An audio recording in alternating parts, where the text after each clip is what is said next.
न दिल ज़िक्र, इन कलाम मजीद के असां इन कलाम मजीद के उतारिया असां आहियूं अने इन जी हिफ़ाज़त असां पिन करीबोसीं।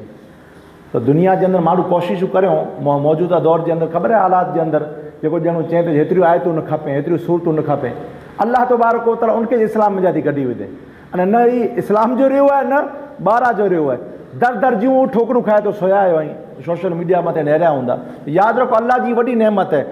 मतलब ये है जो अगर इन कलाम मजीद के जेको यानी ठुकराए तो उनके अहिड़ो ठुकराए तो जो दुनिया जो रहे तो उन आख़िरत जो रहे तो। अने जेको कलाम मजीद से संगत इख्तियार करे तो इनके अहिड़ो अल्लाह तबारक व तआला जो कलाम उरूज बख्शे तो दुनिया के अंदर आबाद है न आख़िरत के अंदर पर आबाद है।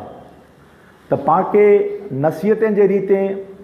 अने कई उलमाए कराम जूं पंहिंजी ख़ुद बाबा साहब मुफ्ती आज़म कच्छ जूं नसीहतूं मिलाए करे मैं जे सामने अर्ज़ कर रही हाँ जो हालिया दौर के अंदर अगर पंहिंजियूं जेको परेशानी हुई उन जो अगर पाके हल खपंदो हुए तो रब्बे ज़ुल जलाल जी इज़्ज़त जी कसम कलाम मजीद जे परे जे अंदर है। आजा मुझे आका सल्लल्लाहु तआला अलैहि वसल्लम फरमायो जो मुझी उम्मत त्यां सुधी गुमराह नहीं थिए ज्यां सुधी इनके मजबूती के साथ पकड़े ने नहीं रखे। अने पान जो अशर कोड़ो करे आयूं कलाम मजीद जो पा अशर ही करे आयूं कोड़ो ज चुमेला करे ने खाली दुल्हन के डेज में ॾिनला करे ने दूल्हे के बूसो ॾिनला करे ने कॾहिं कहिड़ो अल्लाह न करे मामलो बनी वञे तो सौंफ खाधेला करे ने इतर लगाएला करे ने ऊंचे ऊंचो कपड़े के अंदर वीटे ने अदर जगह जे अंदर रखेला करे ने अगरबत्ती ला लोबान ला करे ने। याद रखो मरे बेहतर चीज़ों हुई हराम या अड़ी वस्तु नहीं, हाँ मुस्तहबात में जाती खासियों चीज़ हुई पर सिर्फ कलाम मजीद अल्लाह का न उतरे हो, कलाम मजीद कुरला का न उतरे हो। पाके कलाम मजीद आंजर मुझे आका सल्लल्लाहु अलैहि वसल्लम वज़ात कर फरमायो जो फील हुदा इन कलाम मजीद के अंदर हिदायत है। हिदायत कदे मिले जडे पा इनके पहलो ता सही रीते पढ़ो पैगाम अल्लाह रसूल जो पहलो सही रीते पढ़े जी कोशिश करियूं। पहलो ता पा ख़ास कर अहले सुन्नत वल जमात वारा ॿिया घणे दावा करियूं था पा इन कलाम मजीद के सही रीते पढ़ी नथा सघूं। कलाम मजीद के जेको पण इनजा कवानी नहीं जेको पण इनजा कवाइद नहीं जेको पण इनजा मखारिज ही इन मखारिज के साथ पहलो तो सही रीते इनके पढ़ी नथा सघूं। अमो गाबा पढ़ी सघें था तो पोइ इनके सम्झे जी कोशिश नथा करी अमो समझें था तो पोइ इन मथे अमल मथे उभी रहें था कोई अमल करिए था तो पोइ अॻियां इनके फैलाइणो अॻियां मारू मारू वटा थी शख्स वटा थी जेको अल्लाह जी सुन्नत है अल्लाह जे रसूल सल्लल्लाहु अलैहि वसल्लम जी सुन्नत है तमाम औलिया इकराम जी सुन्नत है इन मथे पा अटकी रहंदा। तो अज जे इन खिताब में जाती पा अज़म करियूं इरादो करियूं अल्लाह ताला इरादे जो पर अजर अता करे तो दे। अगर इरादे जे पुठिया अगर अमल पा न पण करे सघिया हुआ कोशिश के बावजूद तो अल्लाह तबारक व तआला उनजो अजर अता करे तो दे दुनिया में पर आखिरत के अंदर। इरादो करियूं जो इंशाअल्लाह ताला सही रीते पहलो कलाम मजीद पढ़बोसी मन में दिल के अंदर चई दियो इंशाअल्लाह ताला कलाम मजीद सही रीते पढ़े जी कोशिश करीबोसी। असां बियो इनके समझे जी कोशिश करीबोसी समझे के बाद इन मथे अमल करे जी कोशिश करीबोसी। तो चौथो दर्जो ये है जो इनकी समझी कर अगिया फैलाए जी कोशिश करीबोसी। तामिनी वटे दरख्वास्त है जो पा कलाम मजीद हालिया दौर के अंदर किबला शेखुल इस्लाम मोहम्मद ताहिरुल कादरी साहब पाँच जो गुजराती आयूं गुजराती वधारे जानो था तैला करे ने पांजे हिंदुस्तान के अंदर सादात किराम सैयद नादे अली साहब जो कलाम मजीद है इन जो गुजराती के अंदर ट्रांसलेट करो है गुजराती के अंदर। तो कम से कम अगर पाके अरबी के अंदर कलाम मजीद उर्दू के अंदर अगर कलाम मजीद समझे में नथो अचे उर्दू के अंदर पढ़ाई कलाम मजीद तर्जमा ही घणे करो हुयूं। हाँ ये हालिया दौर के हिसाब से करो हुयूं केबला शेखुल इस्लाम जैन नाम है इरफानुल कुरान के नाम मते मशहूर है। ई तर्जमे जो घणे खूबियूं हुई बे तराजिम के अंदर अने इन तर्जमे के अंदर घणे खूबियूं उन्हीं खूबियों में जाती वॾे वॾी खूबी यह जो ई तफसीरी कम करे तो कहिड़ो कम करे तो तफसीरी जो आयत करीम आऊं जे समय तिलावत कयोसीं इनमें अल्लाह तबारक व तआला फरमाए तो ज उइद्दत लिल काफिरीन इन जे अंदर अॻियां लफ़्ज़ आई जे इन कलाम मजीद जहिड़ो अगर न खणी सघो तो दिरजो उन आग बराती जंहिंजो ईंधन जंहिंजो खुराक आदमी अने पत्थर है। तो आदमी से मुराद केर है पत्थर से मुराद केर है पाके तफसीर में वञणो खपे जितरा भी तर्जमा खणी करे नेरे गन जाए पर सिवाय इन इरफानुल कुरान है जो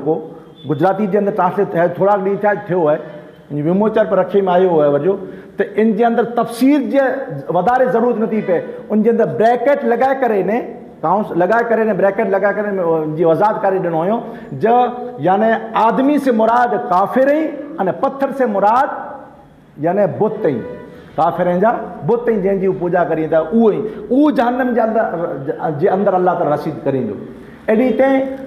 यानी हज़ार हा मक़ाम मथे सॼे हर सफ़े जे अंदरि नेरींदा ती तफ़सीर या ब्रैकेट जे अंदरि दाख़िल करे ॾिनो आहे ताकी वधारे ॿियूं किताबनि जी तफ़सीर जे अंदरि वञी ज़रूरत न पए। ॿियो इन जे अंदरि साइंसी तर्जुमो आहे। कहिड़ो तर्जुमो आहे? साइंसी। जेको अॻिला तराजिम हुआ उहो कलाम मजीद जी रूह से न बल्कि तर्जुमे जी रूह से ग़लति थिया थे। हिकिड़ी मिसाल ॾियां के यानी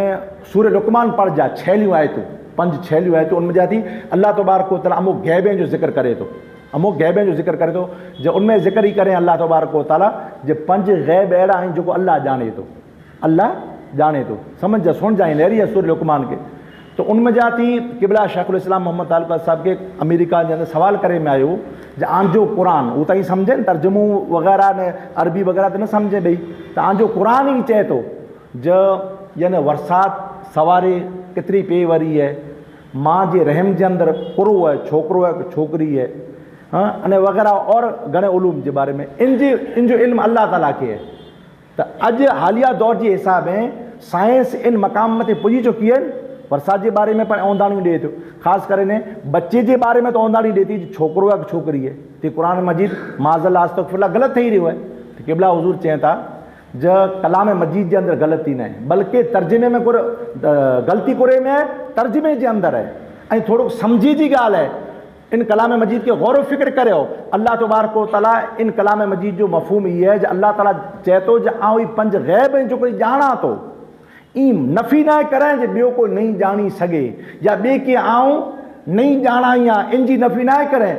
बल्कि इनके बरक्स से अल्लाह तबारक व तआला कुर्चे जो इन अल्लाह अलीमुल ख़बीर अल्लाह ताला इल्म वारो है, इल्म वरो है न इल्म ॾिने वारो है अने पिन पर बाख़बर है न ॿिए खे बि बाख़बर बनाए थो अल्लाह ताला ख़बीर है ख़बर ॾिने वारो है। त जेको कोशिशूं करिए था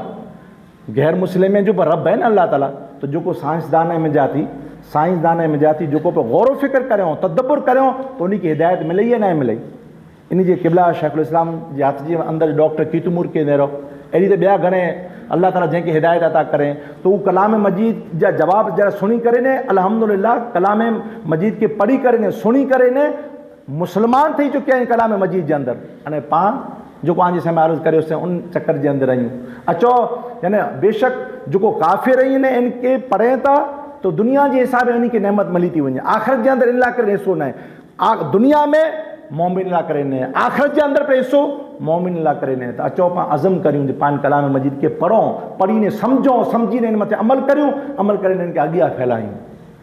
ॿिया इन जा घणे खूबियूं आहिनि कई खूबियूं आहिनि उनमें ते वॾे वॾी खूबियां जे साम्हूं अर्ज़ करियां। अल्लाह तबारक व तआला जो इन जे अंदर अदब रखियलु आहे। ख़ासि अदब जे अंदर इहा जो अल्लाह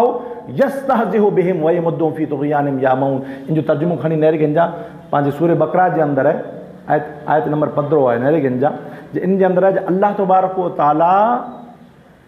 यानी अल्लाह तबारक यानी काफ़िरनि जो कोई मोमिन जो मज़ाक करिए था अल्लाह जो मज़ाक उड़ाइए था मोमिन जो मज़ाक उड़ाइए था ने अल्लाह तबारक व तआला पण माज़अल्लाह अस्तग़फिरुल्लाह उन जो मज़ाक उड़ाए थो। तर्जुमो नहरगंज जा अल्लाह ताला उन जो मज़ाक उड़ाए थो। तो तर्जुमे के अंदर घणे ग़लती थी थे जी साइंसी रीते अदब खुदा के अदब की रीते तर्जुमे के अंदर ग़लती थी थे। तो क़िबला शेखुल इस्लाम जो तर्जुमो खणी नहरगंज जा आयत करीमा जो नंबर ॾिनो से 15 नंबर मथे अल्लाह यानी चए था अल्लाह तबारक व तआला मज़ाक न थो करे लफ़्ज़ ई जय बोला कई अड़ा लफ्ज़ में था जो इनकी यानी निस्बत हटी वञे निस्बत इनकी माना अलग थी लफ्ज़ सलात के नहरे गिनो कई माना इन जा अगर लफ्ज़ सलात अल्लाह को इस्तेमाल करो इनकी माना थी नमाज। लफ्ज़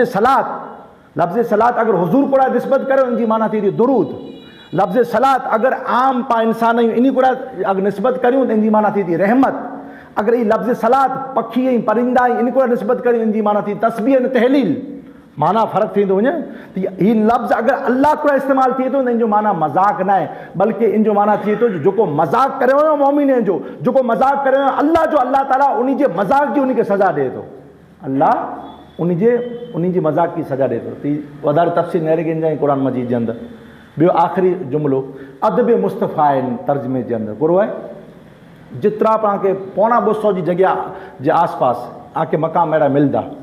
जुको बि तर्जुमो खणी नेरे गन जा सूर इन्ना आतैना त मिनी के अचे थी इन्ना आतैना इन जो तर्जुमो कर याद आओ इन्ना आतैना कल कौसर बेशक ऐ मुंहिंजा हबीब सल्लल्लाहु अलैहि वसल्लम असां आके खैर कसीर अता करे आहियूं खैर कसीर अता करे आहियूं फसल्ली ले रब्बिका वनहर बस ऐं आजे रब ला करे ने नमाज पढ़ो अने कुर्बानियूं ॾियो तो इन लफ्ज़ के नेरे गन जा नमाज पढ़ो अने कुर्बानियूं ॾियो जितरा पर तर्जुमा खणी खणंदा नेरींदा ऐं थोड़ा ॾींहं त अहिड़ो पोइ नेरियोसीं आज सुबुह जो नेरियोसीं ग़ालिबन 5 थी 6 तर्जुमा नेरियोसीं 5 थी 6 तर्जुमा उन में उज लफ़्ज़ इस्तेमालु थियो आहे या ऑर्डर जहिड़ो लफ़्ज़ इस्तेमालु थियो आहे ऑर्डर हिकिड़ो आहे कंटिन्यू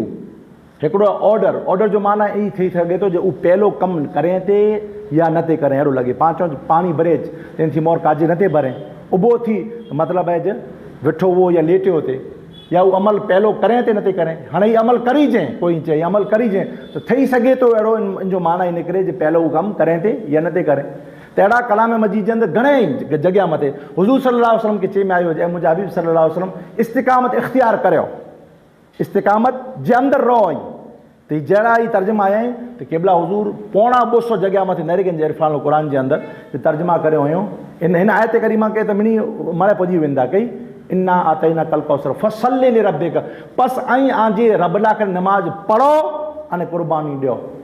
सिवाय क़िबला हुज़ूर शाइखुल इस्लाम जे तर्जुमे जे अंदरि जेको गुजराती जे अंदरि ट्रांसलेट थी वियो हिन में नरेगन जा तर्जुमो आहे ऐं आजे रब ला करे ने नमाज पढ़ो ई तर्जुमो न आहे कयो नमाज पढ़ंदा रहो कुर्बानी ॾियो इन न कुर्बानी ॾींदा रहो माना करो आहे जी मफ़हूम करो आहे जी यानी ऐं मुंहिंजा हबीब ऐं पहिला पर नमाज पढ़िया थी हाणे इन अमल के जारी रखो आईंदा पर जारी रखजा ऐं कुर्बानियूं पहिला पर ॾींदा आया आहियो ऐं मुंहिंजा हबीब सल्लल्लाहु अलैहि वसल्लम ऐलान नबूवत थी पहिला पर नमाज पढ़िया आहियो कुर्बानियूं ॾींदा आया आहियो ऐं मुंहिंजा हबीब ऐलान नबूवत थियो आहे जॾहिं हाणे त इन अमल के जारी ऐं सारी रखजा अहिड़ी हिते इन जे अंदरि कमो बेश घणे खूबियूं हुयूं अनगिनत खूबियूं हुयूं इंशाअल्लाह ताला आंजे साम्हूं अर्ज़ इहा आहे त तर्जुमे वारो इंशाअल्लाह ताला हालिया दौर के अंदर तर्जुमो थी चुकियो है आमनी से अपील है अर्ज़ ही है जहीं मड़ई कलाम मजीद गिनो अने घर घर के अंदर अज़म करो अज इरादो करे गिनो जो न ई पण जे सामने नथो अचां हालो इरफानुल कुरान ज गिनी करे ने आज घर के अंदर तिलावत कई जाए ॿियो को बि तिलावत करे सघो था पण अफ़ज़ल हालिया दौर के अंदर खूबियूं अहिड़ियूं जेको आंजे साम्हूं अर्ज़ करे ॿ चार खूबियूं देग में जाती ॿ चार दाणा आके ॾिनो हुई समझी गन जा त इनके ही पहलो घर घर के अंदर चालू करे विझा कलाम मजीद के अंदर त इन जूं घणे अनगिनत फज़ीलतूं हुई अनगिनत कलाम मजीद जूं फज़ीलतूं जिन घर के अंदर कलाम मजीद पढ़ाजे तो अल्लाह तबारक व तआला जी रहमत उन मक़ाम मथे वसे थी अने जो जिन घर के अंदर अल्लाह जो कलाम नथो पढ़ाजे तो समझी गया उन कलाम वो घर वीरान है वो घर वीरान है तो पंहिंजे घर के पहलो आबाद कयूं पहलो सही तिलावत करूं तिलावत करे ने फ़ील हुदा जे तहत हुज़ूर सल्लल्लाहु अलैहि वसल्लम फरमायो जो फ़ील हुदा इन हिदायत है हिदायत कॾहिं मिले रहनुमाई कॾहिं मिले वन नूर इन जे अंदरि नूर है नूर कॾहिं मिले रोशनी जी कॾहिं ज़रूरत रहे थी जॾहिं पाण गुमराही में हुओ जॾहिं पाण अंधेरे में हुओ जॾहिं पाण खे ख़बर न हुए त ख़बर कॾहिं पवंदी ख़ाली इबादत पढ़े से नहीं पढ़े तॾहिं इनके पढ़ी करे ने पाण समझबोसीं त इरादो करियो पंहिंजा घर घर जे अंदरि अहिड़ो 2 मिंटूं 15 मिंटूं रखो जिन घरनि जे अंदरि दुरूद शरीफ़ जे बाद कलाम मजीद के पाण पढ़ूं अने इनके समझी जी कोशिशि करियूं इनके अमल करियूं अॻियां फैलाए जी कोशिशि करियूं त कलाम मजीद इंशाअल्लाह तबारक व तआला नमाज जे बाद आउं वटि अपील पे इहा ऐं पिंड घरे गिनो अने आजे मरहूमिन जी इसाले सवाब ला करे ने अल्हम्दुलिल्लाह जेको जेको बि थी सघे थो जॾहिं जॾहिं पण अहबाब पंहिंजा पढ़े था कलाम मजीद सम्झनि था त उन खे फ्री में पढ़ियूं था कलाम मजीद पण आमणी सां अपील इहा आजे मरहूमिन जी इसाले सवाब ला करने पगिनो अने आजे घर जे अंदरि कम से कम पिंड वटा थी शुरू करियो ऐं पिंड वटा थी शुरू करियो अल्लाह ताला जी बारगाह में दुआ आहे पाण दुआ करियूं जेको जेको बि पंहिंजा इरादा आहिनि अल्लाह तबारक व तआला इनमें कामयाबी अता फरमाए पामणी जा नेडा अने वॾा गुनाह माफ़ अता फरमाए पामणी के कलाम मजीद पढ़े जी समझे जी इन मथे अमल करे जी तौफ़ीक़ अता फरमाए वमा अलैना इल्लल बलाग व आखिर दावाना अनिल हम्दुलिल्लाहि रब्बिल आलमीन अस्सलामु अलैकुम व रहमतुल्लाह।